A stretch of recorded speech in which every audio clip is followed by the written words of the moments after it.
Hi friends, നമസ്കാരം. നമ്മുടെ ഇഷ്ടവിശേഷമായ സ്നേഹക്കൊണ്ട് വിശേഷമായിട്ട് വന്നിരിക്കുന്നത്. അപ്പം എല്ലാവർക്കും നല്ലൊരു ദിവസം ആശംസിച്ചുകൊണ്ട് തന്നെ വിശേഷത്തിലേക്ക് പോകാം. തുടങ്ങുമ്പോൾ തന്നെ കാണുന്നത് നമ്മുടെ എന്താ പറയുക ആശ്രമത്തിലാണ് കേട്ടോ. അപ്പം അവിടെ എല്ലാവരും ഭയങ്കര ചർച്ചയിലാണ്. മറ്റൊന്നുമല്ല, നമ്മുടെ ഋതികയുടെ ഫോൺ കാണാനില്ല. അത് തന്നെയാണ് പ്രധാന ചർച്ചാ വിഷയം. അപ്പം എല്ലാവരും ഇങ്ങനെ ടെൻഷൻ അടിച്ച് നിൽക്കുന്ന സമയത്താണ് നമ്മുടെ ഇന്ദ്രൻ അങ്ങോട്ടേക്ക് വരുന്നത്. ഇന്ദ്രൻ അങ്ങോട്ടേക്ക് വന്നപ്പോഴത്തേനും എല്ലാവരും ഇങ്ങനെ നിൽക്കുകയാണ്. എന്താ ഗുരുജി, എന്ത് പറ്റി എന്ന് ചോദിച്ചു. എന്തു പറയാനാ നീല, സന്മാർഗം പഠിപ്പിക്കാൻ വേണ്ടിയാ ക്യാമ്പ് നടത്തുന്നത്. അവിടെ തന്നെ സംഭവിച്ചാലോ? എന്താ പറ്റിയത് എന്ന് ചോദിച്ചു. എന്റെ ഫോൺ കാണാനില്ല, അതെവിടെ പോയി എനിക്കറിയില്ല. അതാ ഞങ്ങൾ ഇവിടെയൊക്കെ അന്വേഷിച്ചുകൊണ്ടിരിക്കുന്നത് എന്ന് പറഞ്ഞ ഋതു. അപ്പൊ നമ്മളാണെങ്കിൽ റൂമിന്റെ വാതിലൊന്നും കുറ്റിടാതെ കിടക്കുന്നത്. ഭയരഹിതമായ ഒരു മനസ്സുണ്ടാക്കിയെടുക്കാനാ അങ്ങനെ ചെയ്യുന്നത്. എന്നിട്ടും ഇത് ഇവിടെ തന്നെ സംഭവിച്ചു. എന്താ ഗുരുജി ഇത്? അല്ല, പുറത്തുനിന്ന് ആരെങ്കിലും അകത്ത് കയറി കാണോ? അങ്ങനെ വരാൻ സാധ്യതയില്ല. എന്റെ ചാൻസ് ഒന്നുകിൽ ഫോൺ ഈ കുട്ടി എവിടെയോ വെച്ച് മറന്നിട്ടുണ്ട്, അല്ലെങ്കിൽ ഈ ക്യാമ്പിലുള്ള ആരോ ഒരാൾ അതെടുത്തിട്ടുണ്ട്. അങ്ങനെ ഞാൻ ഫോൺ മറന്നു വെക്കുന്ന ടൈപ്പ് അല്ല. ഇന്നലെ രാത്രി ഉറങ്ങുന്നത് വരെ എന്റെ കയ്യിൽ അതുണ്ടായിരുന്നു എന്ന് ഋതു ഉറപ്പിച്ചു പറയണം. ആണോ? അപ്പോ കള്ളൻ കപ്പലിൽ തന്നെയാണെന്ന് കരുതേണ്ടി വരും. പോലീസിനെ വിളിച്ചാലോ? വരട്ടെ, മോശമല്ലേ?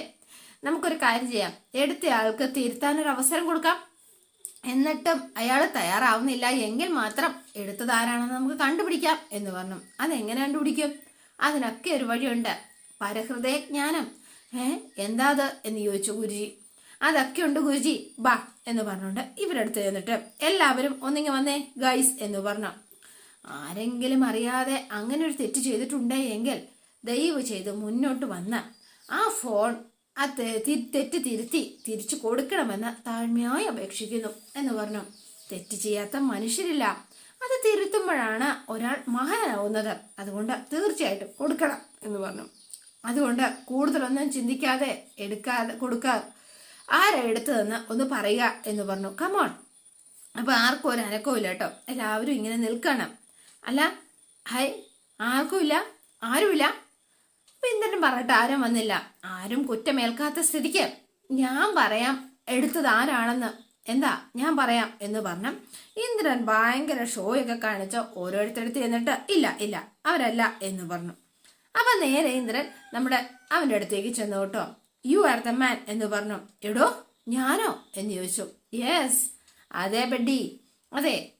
ഈ ആദർശം പ്രസംഗിക്കാൻ മാത്രമുള്ളതല്ല, സ്വന്തം ജീവിതത്തിൽ നടപ്പാക്കാൻ കൂടി ഉള്ളതാ. താൻ എന്തൊക്കെയാണോ പറയണത്? ഈ ഞാനോ? അതെ, താനായി എടുത്തത് എന്ന് ഇന്ദ്രൻ പറയണം. അല്ലെങ്കിൽ ഇയാളുടെ ബാഗ് എടുത്തോണ്ട് വന്നേ എന്ന് പറഞ്ഞു. അതേ കാണും ഇത് ഋതികയുടെ ഫോൺ. അപ്പൊ വേഗം തന്നെ മറ്റൊരാളെ പറഞ്ഞു വിട്ട് ഫോൺ ആ ബാഗ് എടുപ്പിക്കുകയാണ് കേട്ടോ. പിന്നെ ഗുരുജി, ഒരു കാര്യം, ഇതിന്റെ പേരില് ഇനി ഇയാളെ ഹരാസ് ചെയ്യുകയോ ഈ ക്യാമ്പിൽ നിന്ന് പുറത്താക്കുകയോ ഒന്നും ചെയ്തേക്കരുത് എന്ന് പറഞ്ഞു. എല്ലാവരും ഇയാൾക്ക് മാപ്പ് കൊടുക്കണം. എടോ ഞാനല്ലല്ലോ എടുത്തത് എന്ന് പറഞ്ഞു അയാള്. അപ്പൊ ബ്രോ വെയിറ്റ് ചെയ്യ്, അയാൾ എടുത്തോണ്ട് വരട്ടെ, നോക്കാലോ, എടുത്തോണ്ട് വരട്ടെ. Your bag right? യെസ് എന്ന് പറഞ്ഞു. അപ്പം വേഗം തന്നെ ഇന്ദ്രൻ ബാഗ് തുറന്ന് നോക്കുകയാണ്. നോ, ഇല്ല, അടുത്തത് നോക്കാം. അടുത്ത് നോക്കുമ്പോൾ അതിൽ നിന്ന് ഫോൺ ഇങ്ങനെ എടുക്കുകയാണ്. അപ്പൊ വേഗം മൃദു ചെന്നിട്ട് അയ്യോ ഇത് തന്നെയാ എന്റെ phone, are you sure? Yes sure എന്ന് പറഞ്ഞ് ഋതു വേഗം ഫോൺ വാങ്ങിയിട്ടോ. താങ്ക് ഗോഡ് എന്ന് പറഞ്ഞു. എന്നിട്ട് ബാഗ് ഇവന്റെ കയ്യിലേക്ക് കൊടുത്തു. ഇപ്പൊ എങ്ങനെ ഇരിക്കുന്നു? എനിക്ക് തെറ്റില്ല, കാരണം അയാമേ എന്റെ ഋഷികേശിലെ ഗുരുവിന് ഒരിക്കലും തെറ്റില്ലടോ. താൻ എന്താടോ പറയുന്നത്? ഞാനല്ല എടുത്തത്, ഞാൻ എടുത്തിട്ടില്ല, ഞാൻ ഒരിക്കലും ചെയ്യില്ല. വേണ്ട, ഇനി ഇതിനെക്കുറിച്ചൊരു ചർച്ച വേണ്ട. എന്താ നമ്മുടെ ഗുരുജി നെക്സ്റ്റ് പ്രോഗ്രാം? അതോ ആരംഭിക്കട്ടെ, എല്ലാവർക്കും പിരിയാം എന്ന് പറഞ്ഞു. അപ്പം ഇവന് ഭയങ്കര ഷോക്കായി പോയി കേട്ടോ. സത്യത്തിൽ ഇന്ദ്രൻ തന്നെ രാത്രി പണിച്ച പണിയാണ്. നീല, നിങ്ങൾ വീണ്ടും എന്നെ ഞെട്ടിച്ചു, താങ്ക്സ് എന്ന് പറഞ്ഞു ഋതിക. പരഹൃദയ ജ്ഞാനം എന്ന് പറഞ്ഞുകൊണ്ട് ദാറ്റ്സ് ഇറ്റ്. അപ്പം ഒന്നും മനസ്സിലാവാതെ ഋതിക ഇങ്ങനെ നിൽക്കുകയാണ്. ഇയാൾ എന്താ ഇങ്ങനെ എന്ന് ഓർത്തോട്ടോ. പിന്നെ കാണുന്നത് സ്റ്റാഫ് റൂമിലാണ്. അപ്പൊ എല്ലാവരും ഫുഡ് കഴിക്കാനിരിക്കുകയാണ്. ഫുഡ് കഴിക്കാനിരിക്കുമ്പോഴത്തേനും എന്താ ടീച്ചറെ ഇന്നത്തെ സ്പെഷ്യൽ എന്നൊക്കെ സുനിൽ സാറ് ചോദിച്ചപ്പോ അമ്മയുടെ സ്പെഷ്യൽ ചിക്കൻ കറി എന്ന് പറഞ്ഞു. നമുക്ക് സ്പെഷ്യൽ ഒന്നും ഇല്ലേ? ഈ സമയത്താണ് ഇന്ദ്രൻ കയറി വരുന്നത്. ഇന്ദ്രൻ വന്ന വഴി പാത്രം എടുത്തു, കുപ്പി എടുത്തു, എന്നിട്ട് പോവാൻ തുടങ്ങുവാണ്. എന്താ സാറേ? ഞങ്ങള് ഒരേ സ്റ്റാഫ് റൂമിലിരുന്ന് വർക്ക് ചെയ്യുന്ന ആളല്ലേ, അതുകൊണ്ട് ഇവിടെ ഇരുന്ന് കഴിക്കുന്നത് വിരോധമൊന്നുമില്ല കേട്ടോ. അതൊന്നും കുഴപ്പമില്ല, ഞാൻ വേറെ എവിടെയെങ്കിലും പോയിരുന്ന് കഴിച്ചോളാം. ഞാൻ കാരണം മറ്റാരും ടീച്ചർമാരും ബുദ്ധിമുട്ടുന്നത് എനിക്കിഷ്ടമല്ല എന്ന് പറഞ്ഞു ഇന്ദ്രൻ. സാർ എവിടെ പോയിരുന്ന് കഴിക്കും? ഓ, ഇത്രയും വലിയ ക്യാമ്പസ്, അപ്പൊ പിന്നെ എവിടെ എവിടെയെങ്കിലും ഇരിക്കാമല്ലോ. എത്രയോ സ്ഥലങ്ങൾ കിടക്കുന്നു. 5 സ്റ്റാർ ഹോട്ടലിൽ നിന്നും തട്ടുകടയിൽ നിന്നും ഒരേ മനസ്സോടെ ഭക്ഷണം കഴിക്കാൻ കഴിയുന്ന ഒരാളാണ് ഈ ഞാൻ. അതുകൊണ്ട് എനിക്കൊരു പ്രശ്നമല്ല എന്ന് പറഞ്ഞു. ഇവിടെ ഇരുന്ന് കഴിച്ചാലും വേറെ എവിടെ പോയി ഇരുന്ന് കഴിച്ചാലും നോ ഇഷ്യൂ കേട്ടോ എന്ന് പറഞ്ഞു. എന്നിട്ട് ഇന്ദ്രൻ വേഗം തന്നെ പാത്രവും കുപ്പി എടുത്തോണ്ട് നേരെ ഇറങ്ങി പോവാണ് കേട്ടോ. കഴിക്കുക. അപ്പം വേഗം പല്ലവി ഇങ്ങനെ ഇരിക്കുന്ന സമയത്ത് ഒരു ടീച്ചർ ഇങ്ങനെ പറയാണ്, ടീച്ചറെ ഒരു കണക്കിന് പാവമുണ്ട് കേട്ടോ ടീച്ചറെ, മോശമായി പോയി ടീച്ചറെ. ഇത് കേട്ടാത്തോന്നല്ലോ ഞാൻ എന്തോ വലിയ അപരാധം ചെയ്തു എന്ന്. ഞാൻ പറഞ്ഞില്ലല്ലോ അയാളോട് ഇവിടെ ഇരുന്ന് ഭക്ഷണം കഴിക്കണ്ടെന്ന്. പറഞ്ഞോ? അല്ല, ഇന്ദ്രൻ സാർ ഇവിടെ ഇരുന്ന ടീച്ചർ ഇവിടെ ഞങ്ങളുടെ കൂടെ ഇരിക്കായിരുന്നോ? എന്താ സംശയം? ഞാൻ ഇരിക്കില്ല. ആ നിമിഷം തന്നെ ഞാൻ എണീറ്റ് പോയേനെ. അത് സാറിന് മനസ്സിലായി, അതുകൊണ്ടാ സാർ പോയത്. നമുക്കിടയില് പേഴ്സണൽ വഴക്കുകൾ പലതും ഉണ്ടാവും. അത് നമ്മുടെ സ്റ്റാഫ് റൂമിന്റെ പ്രവർത്തനത്തെ ബാധിക്കുന്ന രീതിയിൽ വളർത്തുന്നത് ശരിയല്ല എന്നാ എൻ്റെ ഒരു അഭിപ്രായം എന്ന് ഒരു ടീച്ചർ ഇങ്ങനെ പറഞ്ഞു. അത് ശരിയാ എന്ന് വെച്ചാ നിങ്ങൾ ആഗ്രഹിക്കുന്ന രീതിയിൽ ഞാൻ പെരുമാറണമെന്നല്ലേ? അത് ഒരിക്കലും സംഭവിക്കില്ല എന്ന് തന്നെ പല്ലവി തീർത്ത് പറയുകയാണ്. ബാക്കി ടീച്ചേഴ്സിനോട് ഇന്ദ്രന്റെ കാര്യത്തില് എനിക്കതിന് സാധിക്കില്ല. അത് സാധിക്കാതിരിക്കുന്നതിന് എന്റേതായ ന്യായങ്ങൾ എനിക്കുണ്ട്, കാരണങ്ങളും ഉണ്ട്. അതുകൊണ്ട് നിങ്ങൾ അതിന് ഇടപെടണ്ട എന്ന് പറഞ്ഞു കേട്ടോ. പിന്നെ അതിന്റെ സ്റ്റാഫ് റൂമിന്റെ പ്രവർത്തനത്തെ ബാധിക്കുന്ന രീതിയിൽ ചിലപ്പോ ഞാൻ പെരുമാറി എന്നൊക്കെ വരും. അത് നിങ്ങൾക്ക് ഇഷ്ടപ്പെട്ടാലും ശരി ഇല്ലെങ്കിലും ശരി, എനിക്ക് ഇങ്ങനെ മാത്രമേ പറ്റൂ എന്ന് പറഞ്ഞു. അപ്പൊ ഇവരിങ്ങനെ പറഞ്ഞു. എന്നിട്ട് പല്ലവി ഫുഡ് കഴിക്കാതെ പാത്രം അടച്ചു വെച്ച്, ടീച്ചർ കഴിക്കുന്നില്ലേ? വേണ്ട, വയറ് നിറഞ്ഞു എന്ന് പറഞ്ഞ് പല്ലവി അങ്ങ് എഴുന്നേറ്റ് പോയി. അപ്പൊ ഇന്ദ്രൻ പുറത്തേക്ക് വരുമ്പോൾ കുറെ കുട്ടികൾ അവിടേക്ക് ഇരുന്ന് ഭക്ഷണം കഴിക്കാണ്. ഒരാൾ കഴിക്കാതെ ഇരിക്കുന്നു. ഹലോ ഗൈസ് എന്ന് പറഞ്ഞുകൊണ്ടാണ് സാർ അങ്ങോട്ടേക്ക് വരുന്നത്. ഇന്ദ്രൻ സാർ, ഞാനിവിടെ ഇവിടെ ഇരുന്നോട്ടെ. സാറെന്താ ഇവിടെ? സ്റ്റാഫ് റൂമിൽ ഇരുന്നാലല്ലേ സാധാരണ കഴിക്കാറ്? ഭക്ഷണം കഴിക്കാനാ വന്നത്? അത് സാധാരണ ടീച്ചേഴ്സ്, ഞാൻ അങ്ങനെയല്ലല്ലോ. ഞാൻ നിങ്ങളിൽ ഒരാളല്ലേ. പിന്നെന്താ, ഞാൻ ഇരിക്കുന്നതിൽ വിരോധമുണ്ടോ എന്ന് ചോദിച്ചു. സാറേ, എനിക്ക് നിങ്ങളുടെ കൂടെ ഇരുന്ന് കഴിക്കുന്നതാ ഇഷ്ടം.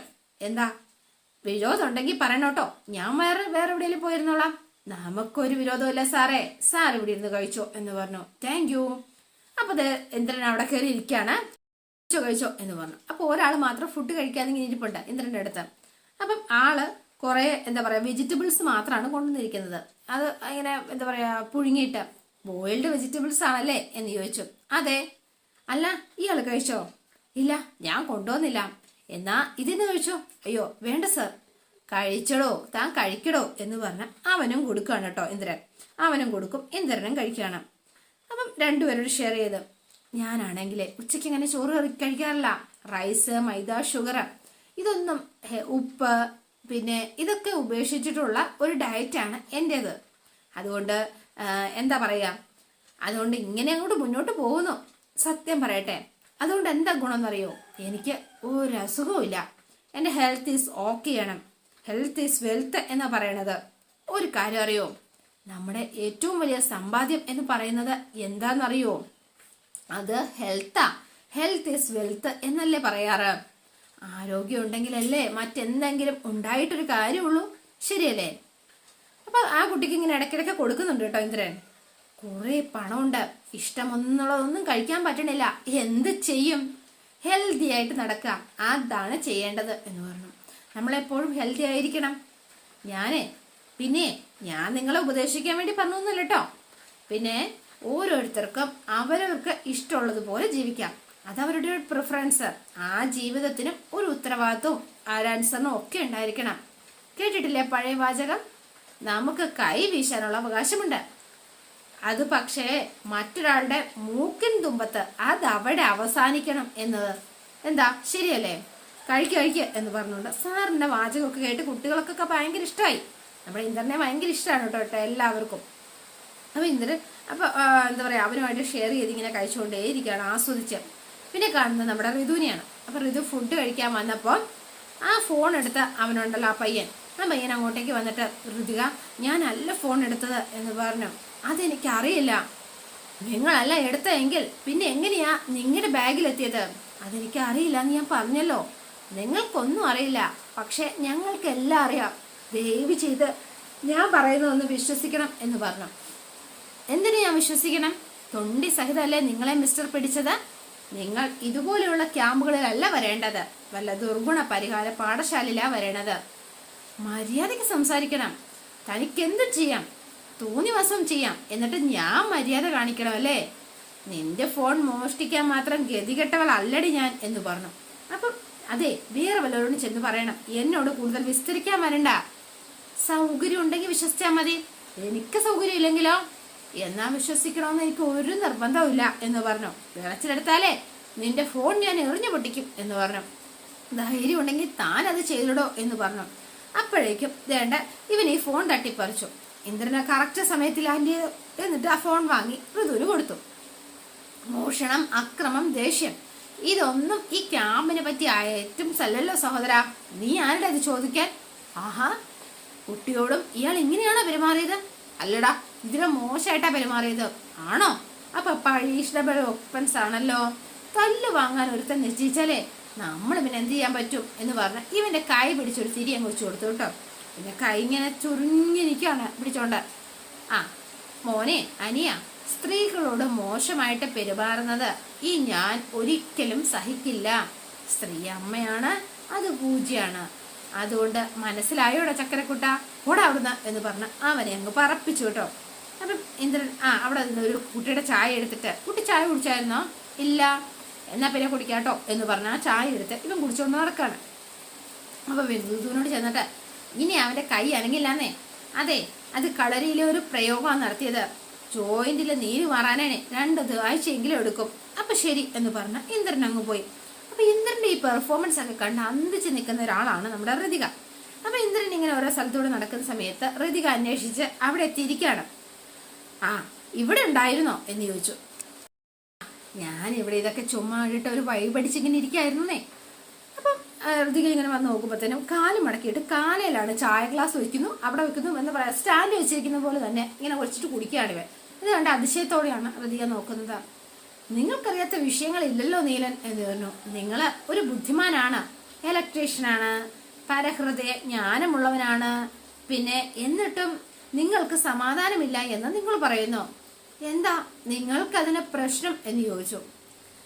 അല്ല, സത്യത്തിൽ ആരാ നിങ്ങള് എന്ന് ചോദിച്ചു. എന്താണ് നിങ്ങളുടെ ജീവിതത്തിൽ സംഭവിച്ചത്? സത്യം പറയാലോ എന്ന് പറഞ്ഞു. എടോ, ഞാനൊരു പാവം ബിസിനസ്സുകാരനാ. സത്യമായ പറഞ്ഞ വേദനിക്കുന്ന കോടീശ്വരൻ. പിന്നെ പണം തീരെ ഉണ്ടെന്നുള്ളൊരു അഹങ്കാരം എനിക്കില്ല. അത് മറ്റൊരു കാര്യമാണ്. ഞാനൊരു പെൺകുട്ടിയെ ഇഷ്ടപ്പെട്ടു, അവളെ തന്നെ വിവാഹം കഴിക്കുകയും ചെയ്തു. പക്ഷെ അവൾ എന്നെ വഞ്ചിച്ചു. അവൾ എൻ്റെ കൂടെ നിന്നില്ല എന്നുള്ളതല്ല, അവൾക്ക് എൻ്റെ പ്രേമം വേണ്ടായിരുന്നു എന്നുള്ളതാ. അവൾ അവളുടെ മനസ്സ് എനിക്ക് മുൻപേ മറ്റൊരാൾക്ക് കൊടുത്തു പോയിരുന്നു. പിന്നെ എന്തിനാ അവള് വിവാഹം കഴിച്ചത്? അതാണ് എനിക്കും മനസ്സിലാവാത്തത്. അപ്പം അവൾ എന്തിനാ എന്നോട് ഇങ്ങനെ ചെയ്തതെന്ന് ഇപ്പോഴും എനിക്ക് മനസ്സിലായിട്ടില്ല. അന്ന് തൊട്ട് ഇന്ന് വരെ ഞാൻ സമാധാനം എന്തെന്ന് അറിഞ്ഞിട്ടില്ല. സ്വസ്ഥമായിട്ട് ഒരു പോള കണ്ണടച്ചിട്ട് പോലുമില്ല. ഉറങ്ങാൻ കിടക്കുമ്പോ അപ്പ തന്നെ തെളിയും അവളുടെ ഒരു മുഖം. അതോടെ തീർന്നു. ഞാൻ എന്ത് ചെയ്യും എന്ന് ചോദിച്ചു. അവളിൽ നിന്ന് മനസ്സിനെ രക്ഷിച്ചെടുക്കണം എന്നുണ്ട്, പക്ഷെ എന്നെ കൊണ്ട് അത് സാധിക്കുന്നില്ല. കണ്ടാ പറയില്ല, ഒരുപാട് ദുഃഖം ഒളിപ്പിച്ച് നടക്കുന്ന ആളാണ് നീലൻ നിന്ന്. കാഴ്ചയിൽ എന്തിരിക്കുന്നു ഋതിക? അനുഭവം, അതാണ് ഏറ്റവും വലിയ പ്രധാനം എന്ന് പറഞ്ഞു. അപ്പൊ ഋതു ഇങ്ങനെ നിൽക്കുകയാണ്. ഈ സമയത്ത് ഇന്ദ്രൻ, അതെ സീ ഋതു, ദൂരെ ആകാശത്തിലെ നക്ഷത്രങ്ങള് യഥാർത്ഥത്തിൽ ഉള്ളതല്ലോ, അത് നമ്മളുടെ തോന്നലുകൾ മാത്രമല്ലേ, എന്താ ശരിയല്ലേ എന്ന് ചോദിച്ചു. അതുപോലെ തന്നെയാണ് സ്നേഹം എന്ന് പറയുന്നതും. ഉണ്ടെന്നും ഇപ്പൊ ചിലപ്പോ തോന്നിയേക്കാം, പക്ഷെ ചിലപ്പോ സത്യത്തിൽ ഉണ്ടായിരിക്കില്ല. നിങ്ങൾക്ക് ഫിലോസഫി അറിയാവോ? എനിക്കൊന്നും അറിയില്ല എന്ന് പറഞ്ഞു. സത്യത്തിൽ എന്താന്ന് പോലും എനിക്കറിയില്ല. ജീവിതം ഓരോ സമയത്തും ഓരോ പാഠങ്ങൾ പഠിപ്പിച്ചുകൊണ്ടിരിക്കും. ആ ഒരു നിമിഷം അത്രയേ ഉള്ളൂ എന്ന് പറഞ്ഞു. അനുഭവങ്ങളുടെ ഒരു സർവകലാശാലയാണ് ജീവിതം. അവിടുന്ന് 1ാം റാങ്കോടെ പാസ്സായ ആളാണ് ഞാൻ. പക്ഷെ എന്ത് ചെയ്യാൻ, അതുകൊണ്ടാണ് ഞാൻ വ്യത്യസ്തനാണെന്ന് ഋതികയ്ക്ക് ചിലപ്പോ തോന്നുന്നത്. സത്യത്തിൽ ഞാനൊരു യാചകനാ ഋതിക. സമാധാനം തേടി അലയുന്ന വെറും ഒരു ഭിക്ഷക്കാരൻ എന്ന് പറഞ്ഞിട്ട് ഇവൻ അങ്ങോട്ടേക്ക് പോവാണ് കേട്ടോ. അപ്പൊ ഋതുവിന് ശരിക്കും ഇവനെ കണ്ടിട്ട് ആകെ ഷോക്കായിട്ടിരിക്കുകയാണ്. പിന്നെ കാണുന്നത് നമ്മുടെ പൊന്നും മഠത്തിലെ പൂർണിമേനെയാണ്. പൂർണിമയ്ക്ക് എന്തോ സുഖമില്ല, ആളാകെ അപ്സെറ്റാണ്. അപ്പൊ സ്വാതിയും അച്ചുവും കൂടി ട്രീറ്റ് ചെയ്ത് ഇങ്ങനെ മരുന്നൊക്കെ കൊടുക്കുന്ന സമയത്താണ് നമ്മുടെ പല്ലവിയും സേതും കൂടി വരുന്നത്. അമ്മേ എന്ന് വിളിച്ചോണ്ടാണ് വരുന്നത്. മോളെ, അല്ല ഞാൻ ഈ സമയം അല്ല ഇങ്ങോട്ട് ഇനി കയറി വരുന്നത് ശരിയാണോന്ന് എനിക്ക് അറിയില്ല, പക്ഷെ അമ്മയെ കാണണമെന്ന് തോന്നി, അതാ വന്നത്. അതിനെന്താ, നീ ഈ വീട്ടിലെ കുട്ടിയായിരുന്നില്ലേ, പിന്നെന്താ പ്രശ്നം എന്ന് ചോദിച്ചു. പിന്നെ കല്യാണത്തിന്റെ ഡേറ്റ് തീരുമാനിച്ചിട്ടുമില്ല, അതുകൊണ്ട് ഇനി കല്യാണത്തിന്റെ ഡേറ്റ് തീരുമാനിച്ചാലും ചേച്ചി വരും, അതിലൊരു സംശയമില്ല എന്ന് അച്ഛങ്ങനെ പറയാ. അത് തന്നെ, അല്ല ഈ മുറച്ചെറുക്കന്മാരും മുറപ്പെണ്ണുങ്ങളും തമ്മിൽ വിവാഹം നടക്കുമ്പോ അവരിങ്ങനത്തെ ആചാരങ്ങളൊന്നും നോക്കാറില്ലല്ലോ, പിന്നെ നമുക്കെന്താ, അത് തന്നെ എന്ന് പറഞ്ഞത് സ്വാതി. അല്ല അമ്മയ്ക്കെന്താ ഒരു വയ്യാഴികയാണെന്ന് സേതുവട്ടം പറഞ്ഞു.